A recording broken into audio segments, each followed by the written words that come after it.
Today is the 18th of June 2008, and I want to have a Rhodes Scholar interview with a very special guest who's come up here from Texas, Jim Hodges, a personal friend and a guy who has some great insights about all kinds of things. He was up here to talk at a PTSD conference.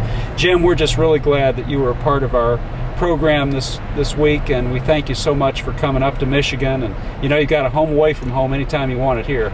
I appreciate the invitation as always, and I consider Grand Rapids my home away from home for sure. Oh, that's great. Well, I thought there are a couple of things that we've talked about informally, and I'd really like to get your take on a couple of controversial issues. I think it'd be fun just for viewers of the Hauenstein Center Rhodes Scholars to get an idea.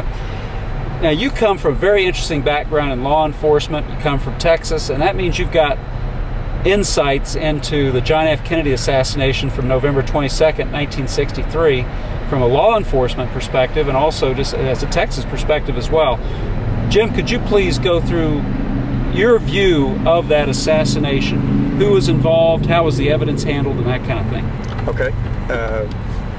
I think to preface what we're talking about here, from a law enforcement standpoint, it would be hard to have any case closed or any positive conclusions made when none of the evidence and none of the chain of custody evidence has been certified by a court.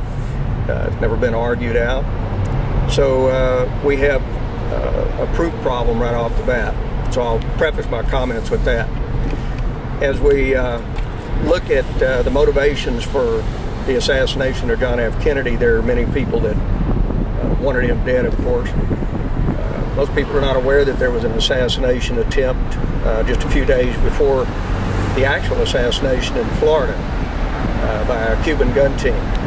And this was one of the certifiable things that we know because it happened by accident. This was a drug informant talking to an undercover police officer, totally off the record about a drug deal.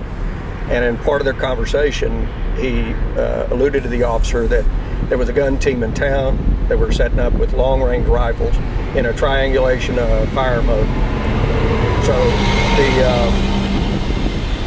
the curious point about that particular avenue of approach is the question I always ask everybody, and that is, how many other officials were ever assassinated at a long range since the beginning of history? And the answer to that is none, until November 22nd, 1963. So this was a new way of assassination, and it sets up the reasoning behind my theory, and that is all assassinations previously of public officials have been the lone nut, the gunman right up close, toe-to-toe. There's a reason why I believe this was chosen to be an assassination from long range, and that is that the shooters had to have the time to get out before the law enforcement was able to close in. To me, it was an ideal setup because there was really no security. Even though John Kennedy was warned not to go to Dallas repeatedly, he went anyway. And they tried to get him in the bulletproof limousine with the bubble cover. He chose not to ride in that. And literally a sitting duck. The turn in front of the book depository building was, of course, fatal. Two questions pop up right away if you've ever been to Dealey Plaza. Number one is, if it was Oswald, why didn't he start shooting directly into the face of the president when he was coming down the street before the turn? Because that would have been my shot from my military experience.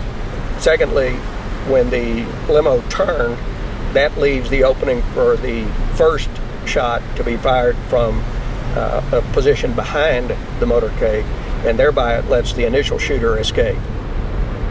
So those two things considered. The problem with the entire thing was that, number one, there were no Secret Service agents in the area out in the crowd. Two, there were no certifiable law enforcement officials out in the crowd that we knew for a fact could sit there and give us first-hand eyewitness testimony whether there was or was not a shooter on the grassy knoll or somebody running from this direction or that. So it was just all eyewitness accounts, and anybody that's ever been in the law knows that eyewitnesses are sometimes your worst form of proof. So you have a robbery at a convenience store, you have 6 witnesses, you'll probably have 8 different stories of what the suspect looked like. So the second problem is the fact that there was so much room for the evidence itself to be manipulated. And if you look at the consequences of what occurred, to me it indicates when you have many, many people throwing many theories out and all of them have substance in some way, it shows the fact that things have been manipulated. It's not the witnesses as much, and it's not the evidence as much as somebody manipulating the evidence itself. So we look at connections between all the evil players in this scheme, if you will, and their ability to do that specific thing. So I would give you just a quick rundown of the synopsis, the way I see it taking place. One gunman on the roof of the Daltex building, the initial shooter and charged with one initial shot, which if I was planning it, I would consider if I get you on the first shot, there won't be another one, and we'll just get out of town and it's done. The problem with that, of course, we need somebody to blame this on. Just in case I get caught, I need somebody to blame it on. And historically, we look back and we see we need a lone nut. We need somebody like Oswald, who had a poor reputation, dubious backgrounds, nothing certifiable that you could nail down. And he ironically worked in the book depository building. All of these players knew Oswald as one of the people that was the quasi-player. He wanted to be the big boy and he never could. He just wanted the publicity. So first shot comes from the Daltex building, hits the president in the back here, and comes through his throat. I'm not going to go into the specific bullet patterns right now. Second shot hits John Connolly just a few seconds later. And by all witness accounts, one thing that they've never argued about is the first shot sounded like a firecracker. Second and third shots came out of pattern, bang, bang, very quick. And they were louder, more thunderous gunshots.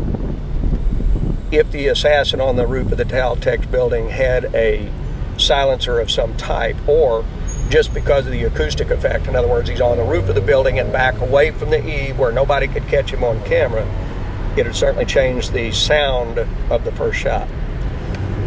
Second and third shots come from the sniper's nest, if you want to call it that, where Oswald allegedly fired his shots.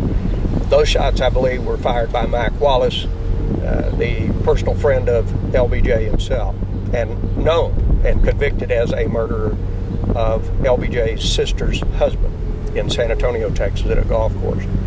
So the other shots were fired were more simultaneous, and I believe that's where, if you count the shots and you look at the patterns, one thing that can't be denied also is the fact that a bullet struck the curb, crossed the street, and struck James Nizer in the cheek underneath the bridge at the railroad trestle. So when you count the shots, you look at the trajectory, you look at why did we wait till he turned that corner? Because most snipers will tell you, and I believe Carlos Hathcock said, the famous Marine sniper, that if he would have done it, he would have done it with the president coming straight on. And he actually went to the 6th floor window and looked down and said, this is an impossible shot. I would never do this because the tree's in the way and the trajectory angle is such that you'd almost have to hang out of the window to fire. So in basic, that's the theory of that day. Two shooters, one on the roof of the Daltex, fired one shot and then left. And that shooter, I believe, was Charles Harrelson. Charles Harrelson was one of the most cold-blooded murderers in U.S. history, and ironically was arrested later for the long-range sniper murder of federal judge John Wood in San Antonio, Texas. So we have convicted murderers, certified murderers, who were at the scene that day. Charles Harrelson was seen by a Dallas police officer. They questioned him and let him go. So we knew he was there in Dealey Plaza that day. Secondly, Mac Wallace.